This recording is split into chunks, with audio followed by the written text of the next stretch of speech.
So lately there has been a lot of drama about this Roblox game called Steal a Brainrot. It won at the Innovation Awards, and a lot of players aren't too happy about that. Some people feel like it didn't really earn the spot, and that's where all the arguments started. Things got even crazier when people started pointing out that most of the Brainrot characters were actually AI made. And from that point the drama keeps getting worse. People started sharing tweets about some of the Brainrot characters, like the plain crocodile thing and that dumb shark, and some of them had really weird connections. A few even made jokes about religion. That shark one was straight up mocking God, and some crossed the line with comments about Palestine kids being bombed. So in this video, I'm gonna go through everything that's been happening. So, if you think Steal a Brainrot, which basically copied its whole setup from another game called Steal a Character, didn't really deserve an award for Best Creative Direction, then hit that like button and also subscribe to help me reach 40k subs, and let's get into it.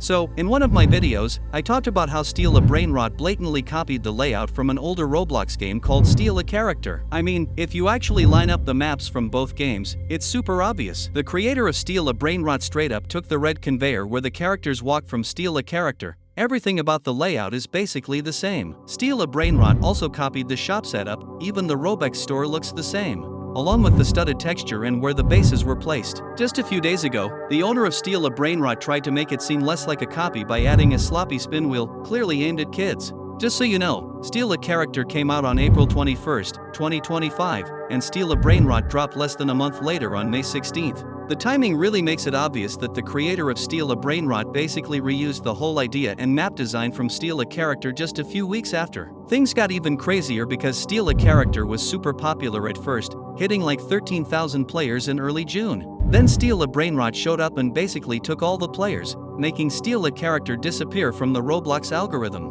Now it's barely seeing anyone, averaging only around 67 players. And things got even worse when two big studios bought part of the game and stuffed it with pay-to-win features and ridiculously overpriced microtransactions, pretty much the same move they've pulled on other games. Honestly, it's crazy that Roblox's system ended up rewarding a game that was literally stolen. One person put it perfectly: how did this win Best Creative Direction? It's just a game about getting brainrot characters from a line and stealing them from other people. That's really it. I don't understand the hype on this trend. Another one said, stolen game 1, how did this even win? Grow a Garden is so much more creative. Others argued it was one of the dullest and least original games they had ever tried, pointing out that the entire loop is just grabbing brain-themed characters from a line and taking them from other players.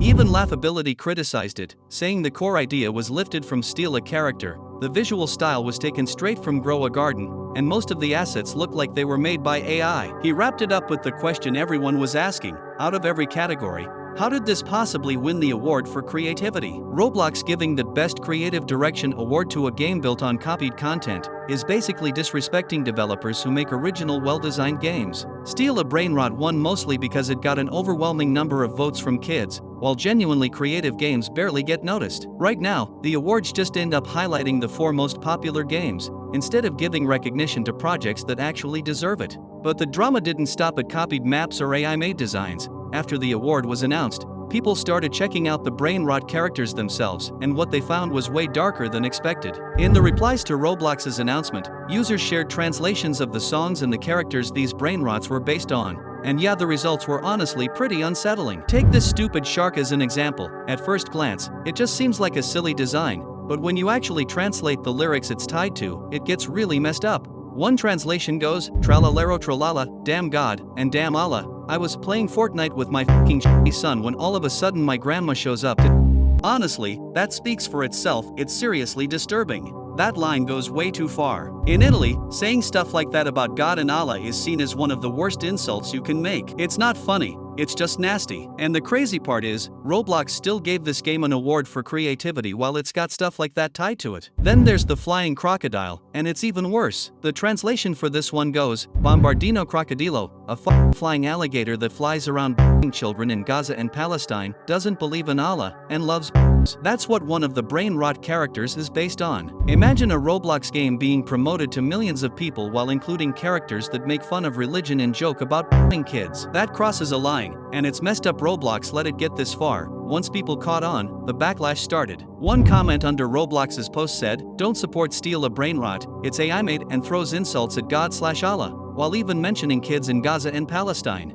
And yeah, they're not wrong. This isn't harmless fun, it's disrespectful. And it doesn't belong in a Roblox game. especially not one getting an award. Roblox is once again showing they don't really care what's on the platform as long as it makes money. And the thing is, both of those characters are still in the game. They haven't been taken out, and Roblox hasn't said a word about it. If the whole game is centered on brain-rot characters, then the devs can't just ignore what those songs and names actually mean. Yeah, they even play brain-rot songs during the admin abuse. If they understood the translations and left them in, that's messed up. If they never even checked, that's just lazy. Either way, making money off stuff that mocks religion and makes jokes about bullying kids is not okay. But at the end of the day, it's not only on the devs, a big part of the blame falls on Roblox. They didn't just allow this game to exist, they put it in the spotlight, gave it an award for creativity, and showed it off to millions of players. That's not simply looking the other way, that's Roblox openly backing a game full of copied ideas, AI-made stuff, offensive material, and pay-to-win features. So what does this say about Roblox's priorities? It's obvious they don't care about creativity, player safety, or making sure developers take responsibility. All that matters is which game brings in the most money, no questions asked. And speaking of money, Steal a Brainrot is packed with ways to make players spend. Pay-to-win features, overpriced items, you name it. The game is packed with pay-to-win features designed to make players spend as much as possible. Some of the lucky blocks are insanely priced. The Mythic block is 175 Robux, the Brainrot God block is 599 Robux, and the Secret block costs 2,399 Robux, almost $30 for just one roll. The rare characters are almost impossible to get. You're looking at just a 1% chance, so even if you spend thousands of Robux, there's no guarantee you'll get one. On top of that, the game has this galactic spin, which is basically a kid-friendly slot machine. You pay Robux, spin the wheel, and hope for the best. They even toss in free spins and daily deals to keep players coming back for more, chasing the rare rewards. Players can even buy in-game currency directly, with the top pack costing 2.5k Robux. On top of that, there are expensive perks like an admin panel game pass that goes for 7,499 Robux, almost $100 just to use commands, and fake discounted starter packs to trick people into spending. They also sell short-term boosts, like a server luck boost for 249 Robux that only lasts 15 minutes. This game is aimed at kids, not adults who might see how unfair the money system is. Clips of young kids grinding, trying to level up, and crying/raging is what makes it popular. Instead of protecting them, Roblox and Do Big are using tricks and gambling-style features to get money from the kids. Roblox doesn't seem to care because they make money from every purchase in the game. That's part of why it was almost guaranteed to win an award. This isn't about recognizing creativity, Roblox is just rewarding whoever brings in the most cash. And I want to be clear, this isn't only about Steal a Brainrot. Do Big Studios has done the exact same thing with other games before. Their biggest game, Grow a Garden, does the same thing. It has pay-to-win features, expensive microtransactions, and design choices meant to get kids to spend money. Anyway, if you made it this far, thanks for watching. Don't forget to like the video and subscribe to help me reach 40,000 subscribers. Drop your thoughts about all of this in the comments, and yeah, I'll see you guys in another video. Peace out.